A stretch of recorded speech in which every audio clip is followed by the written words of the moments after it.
माधव हरि हरि बोल। श्री हरि बोल, श्री हरि बोल, श्री हरि बोल, श्री हरि बोल। केशव माधव हरि हरि केशव माधव हरि हरि बोल। हरे महादेव।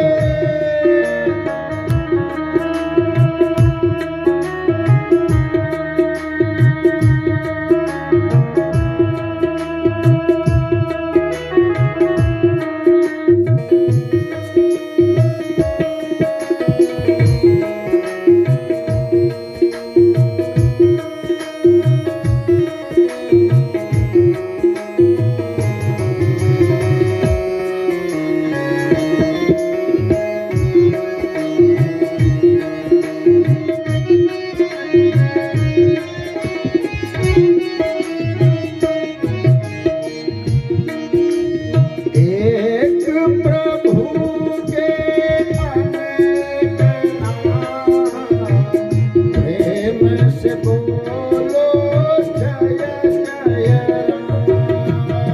एक प्रभु के अनेक नाम, प्रेम से बोलो जय जय राम। एक प्रभु के अनेक नाम, प्रेम से बोलो जय जय राम।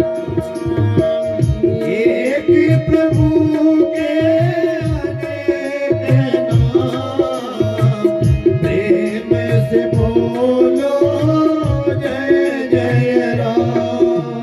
प्रेम से बोलो जय जय राम।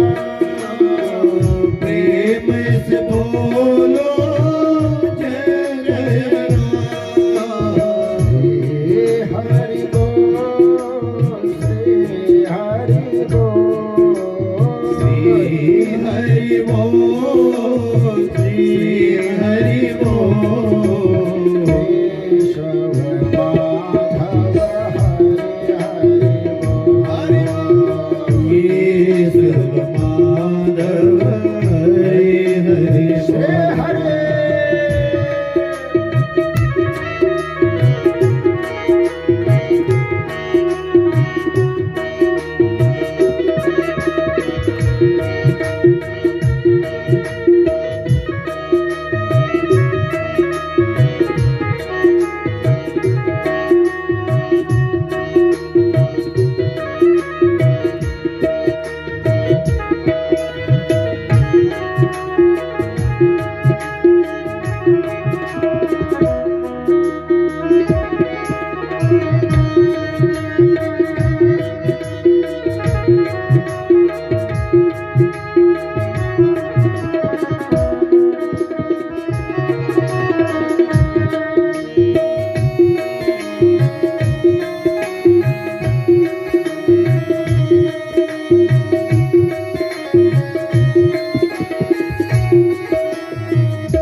हरि नाम में सब भूल जाओ, इस दिन हर पल हरि गुण गाओ। हरि नाम में सब भूल जाओ, जिस दिन हर पल हरि गुण गाओ। हरि नाम में सब भूल जाओ, इस दिन हर पल हरि गुण गाओ। हरि नाम में सब भूल जाओ, जिस दिन हर पल हरि गुण गाओ।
हरि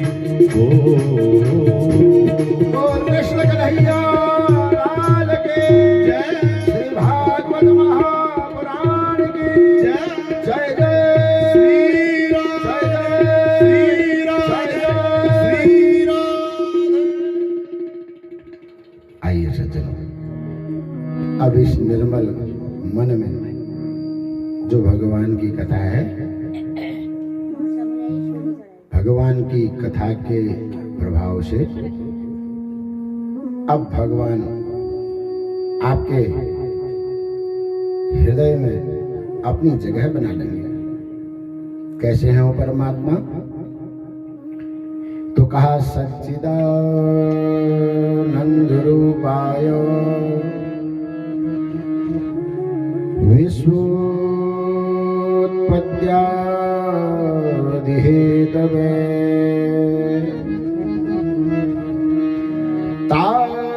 तापत्रय विनाशाय श्री कृष्णाय वयं नमः।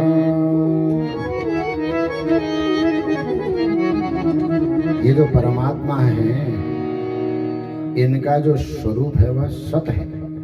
सत माने क्या? सत माने वो जिसके होने से हम हैं। कल के प्रसंग में मैंने आपको बताया, चित्त माने क्या?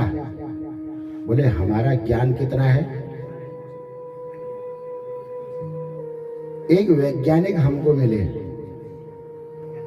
जब हम वेदांत श्रवण करते थे तो हमारे साथ ही बैठे हुए थे वो। तो हमने ऐसे ही पूछा उनसे, शशि जी नाम है उनका, पुणे में रहते हैं।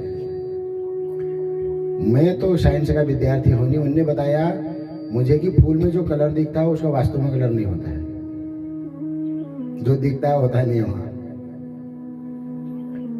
तो जब मैंने चित्त शब्द को यहां पढ़ा तो मैंने उनसे पूछा कि शशि जी आप तो साइंटिस्ट हैं, और हमारे वहां तो बुद्धिमानों में साइंटिस्टों को बुद्धिमान माना ही जाता है, क्योंकि खोज करता है। जहां न पहुंचे रवि वहां पहुंचे। कभी कवि के बाद कोई है तो साइंटिस्ट है, और हो सकता है कवि से आगे भी हो। तो कवि तो लिख के बताता है, साइंस वाला उसको प्रैक्टिकली बता देता है ऐसा है। तो उनने मुझसे कहा कि जो हमारी बुद्धि होती है ना, बुद्धि, बोले यदि कोई साइंटिस्ट है तो वो अपनी बुद्धि को 7% शायद खर्च करता होगा। उसका ज्ञान इतना ही है 100 में से। हाँ, अच्छा, मैंने कहा हमारी कहीं गिनती है नहीं? तो बोले आपकी क्या होती होगी, 1-2% खर्च करते होगे। और 1-2% में भी हमारे जो पढ़ने वाले विद्यार्थी हैं उनको क्या लगता है, मैं ज्यादा पढ़ जाऊंगा तो कहीं मेरे दिमाग की नस न फट जाए। हम लोग ऐसे तो सोचते हैं। और एक बात बता, ज्यादा पढ़ने से बुद्धि में धार लगती है और तेज हो जाती है।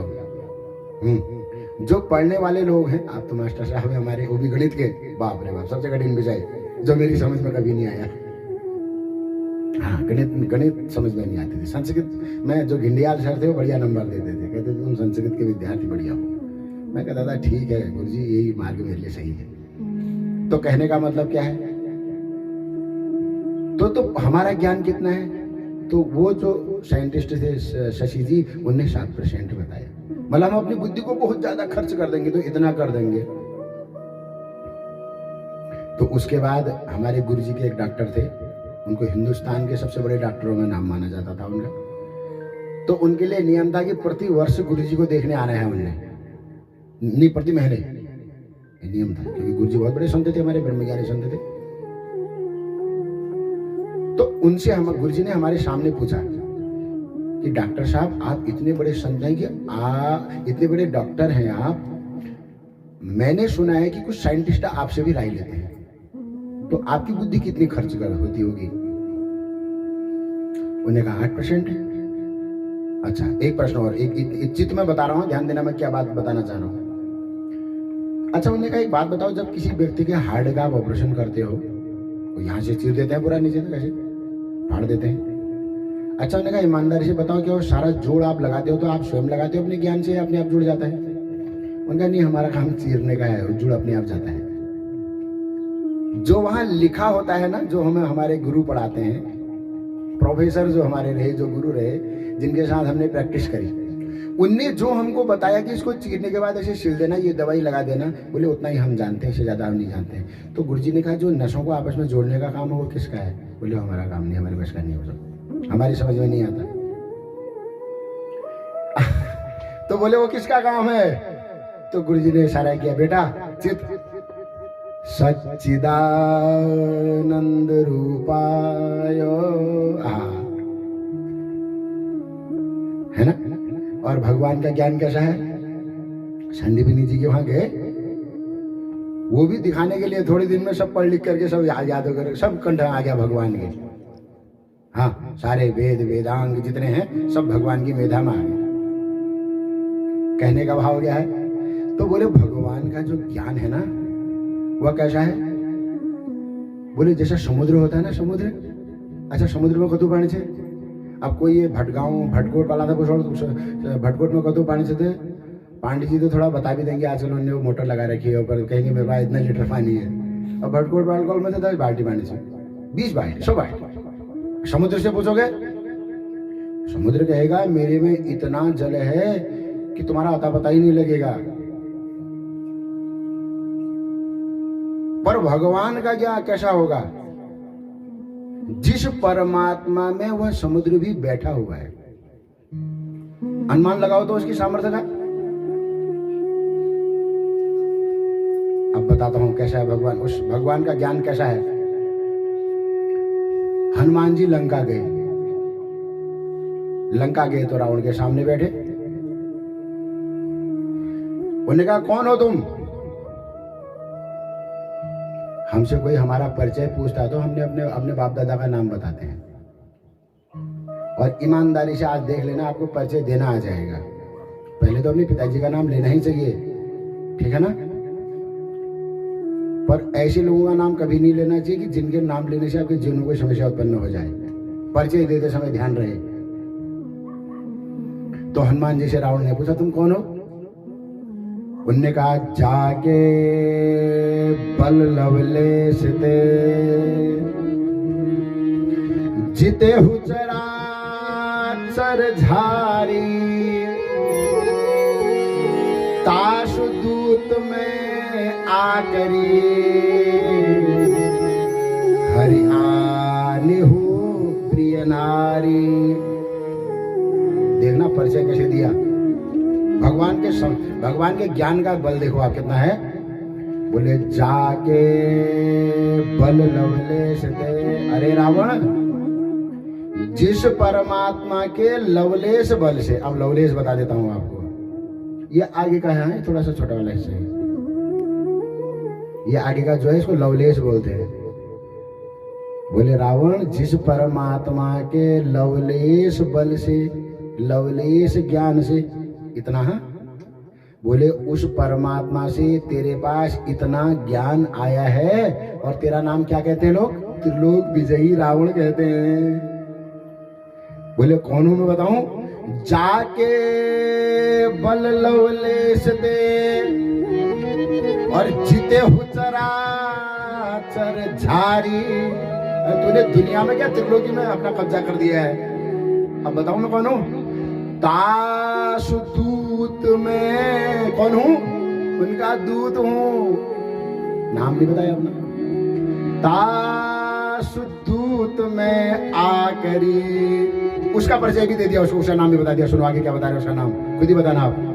हरि आने हो प्रिय नारी, हरि आने हो करके उसका नाम बता दे। तेरा नाम तो चोर है, हाँ।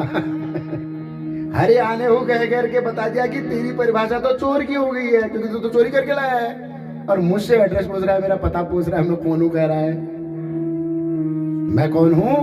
ताशु दूत में, मैं उस परमात्मा का दूत हूं। किनका? नाम नहीं बताया।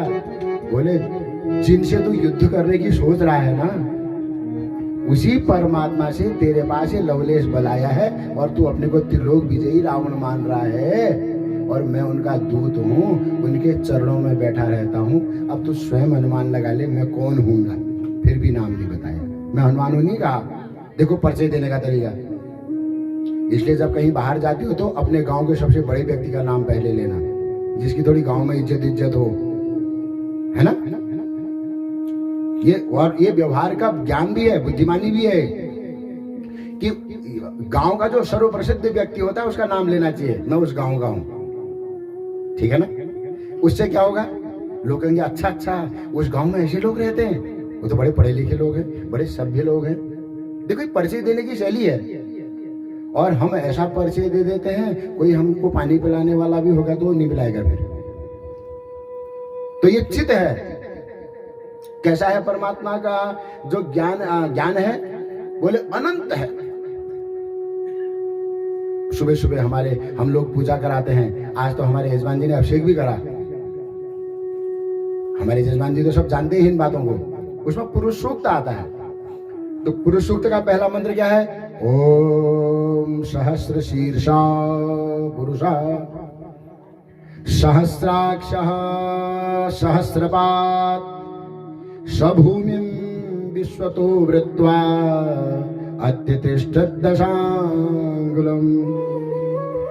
कौन है वो भगवान, बोले सहस्र शीर्षा, मानो उनकी 1000 सिर हैं, और सहस्राक्ष मानो उनकी 1000 आंखें हैं, सहस्रपाद मानो उनके हजारों पांव हैं।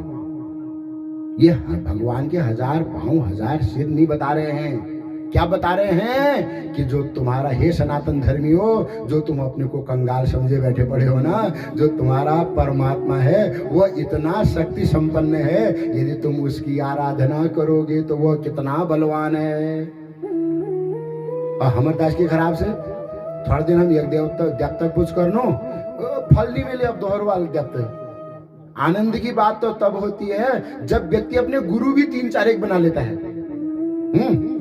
बोले वो जो गुरु जी थे ना, उनके मंत्र में ताकत नहीं है।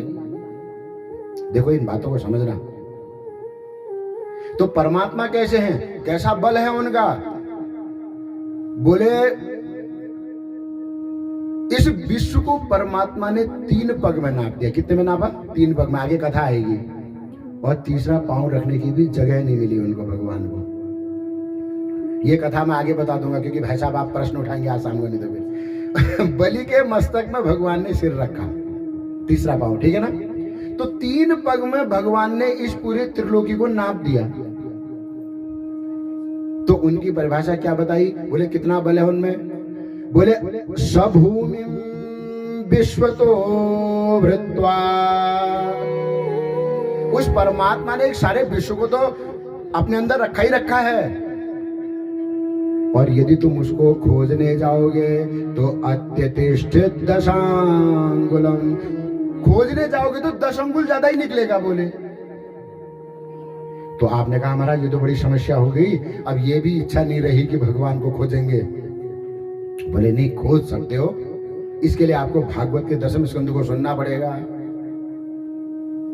यशोदा मैया जैसा भक्त बनना पड़ेगा। क्या करती है यशोदा मैया, भगवान को उखल में बांध देती है। अब यशोदा मैया ने गांव की, जैसे अम्मा का गांव में सबसे परिचय व्यवहार है, ऐसे यशोदा मैया का भी व्यवहार होगा। सबसे रस्सियां मंगा ली यशोदा मैया ने, तो भगवान को बांधते जाती है यशोदा मैया, और जितनी रस्सियों को जोड़ती है उतनी रस्सियां बच जाती है, लास्ट में कम पड़ जाती है। कितनी, बोले अत्यतिष्ठित दशांगुलम, 10 अंगुल कम पड़ जाती है लास्ट में। ये है देखो वेद और भागवत का, वो देखो इस मंत्र का अर्थ भागवत में जाके मिलेगा। यशोदा मैया थक गई, पसीना पसीना हो गई।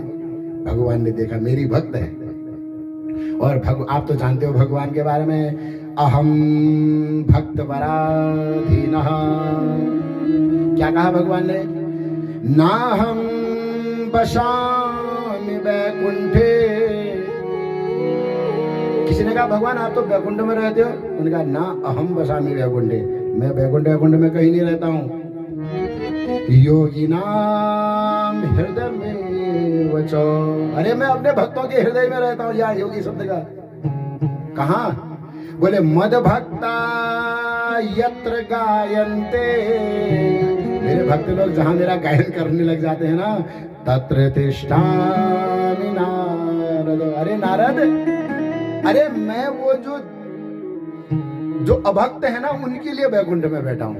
और जो भक्त हैं उनके तो मैं घर में बैठा रहता हूँ, उनके तो मैं हृदय में बैठा रहता हूँ। मद भक्ता यत्र गायन्ते, हमारे किशोर प्रभु जी आए हैं, साउंड की सेवा दे रहे हैं, ये वैष्णव परंपरा के हैं। हाँ, इनके वहां इनकी परंपरा में वही तो भक्त हैं, क्या करते हैं? मद भक्ता यत्र गायन्ते, क्या गाते हैं? बोले हरे राम राम राम हरे हरे, हरे कृष्ण कृष्ण कृष्ण हरे। अरे इसको गाओ, खूब गाओ इस मंत्र को। दीक्षा लेने की भी जरूरत नहीं है, बस माला पकड़ के गाना शुरू कर दो, जोर जोर से गाओ, देखना भगवान वहीं प्रकट हो जाएंगे। तो मद भक्ता यत्र गायन्ते तत्र तिष्ठामि नाम। यदि भगवान के भक्त श्रीमान जगदीश पांडे जी के घर में भड़कोट में गाते हैं ना, तो भगवान कहते हैं तत्र तिष्ठामि नाम। तो भगवान भड़कोट भी आते हैं, ऐसा मत समझ लेना, यही है। क्यों आनंद आ रहा है आपको इस भगवान की ऐसी कथा सुनने में? आनंद कहां से आया है? क्योंकि अभी बताता हूं, अगला शब्द वही है, मद भक्ता। ध्यान देना, इस श्लोक में बल देना पड़ेगा, समझ में तब आएगा। मद भक्ता यत्र गायन्ते, यत्र कुत्र? बोले भटकोटे, भटकोट ग्रामे। अगला शब्द आ गया भागवत का, सच्चिदानंद, आनंद शब्द आ गया है। और कौन गा रहे हैं? बोले भटकोट में गा रहे हैं। कौन? बोले भगवान के भक्त गा रहे हैं, भगवान की लीला। क्या हो रहा है? घटना क्या घट रही है? बोले आनंद घट रहा है। यही तो स्वरूप है भगवान का, इधर उधर मत ढूंढो, यही है वो। मद घटता यत्र गायन्ते, और भागवत के श्लोक पे भी जाओ, सच्चिदानंद रूपायो, तीसरा उनका जो स्वरूप है वो आनंद है। और इस कथा को सुन के आपको क्या आ रहा है? आनंद आ रहा है। वो भगवान का क्या है? स्वरूप है। इसका मतलब कहाँ है? आनंद किसको आ रहा है? आपको आ रहा है, मुझको आ रहा है, उनको आ रहा है। जिसको आनंद आ रहा है वहां भगवान है। सज्जनों, इस संसार में ऐसा कोई स्थान नहीं है जहां मेरे मालिक न हो। जित देखूं तित श्याममयी है। अरे मैं तो जहां को देखता हूं मुझे श्यामी नजर आता है। सज्जनों, हमको तो भूत प्रेत नजर आते हैं जहां जहां देखते हैं, पर जो भगवान का भक्त है वो कहता है नहीं नहीं, मुझे तो मेरा मालिक ही दिख रहा है, और तो कोई मुझे दिख ही नहीं रहा है। इसलिए उसको कहा, बोले कहां कहां है? बोले वो जर्रे जर्रे में है। हाँ, बोले ऐसी संसार में कोई जगह नहीं है जहां वह परमात्मा नहीं है। सज्जनों, परमात्मा का जो तीसरे नंबर का स्वरूप है वह आनंद है। इस संसार में जहां जहां आनंद है, जिस जिस वस्तु से आया है, जैसे जैसे आया है, वह सब मेरे कृष्ण कन्हैया से आया है। यदि वह आनंद आपको इस कथा में सुनने में आ रहा है, तो इसका मतलब मेरे मालिक कन्हैया तुम्हारे हृदय में आकर के अब बैठ गए हैं। सत्यो हृदयवरुध्यते त्रिकृतभिः। भागवत याद होनी चाहिए तब निकलेगा।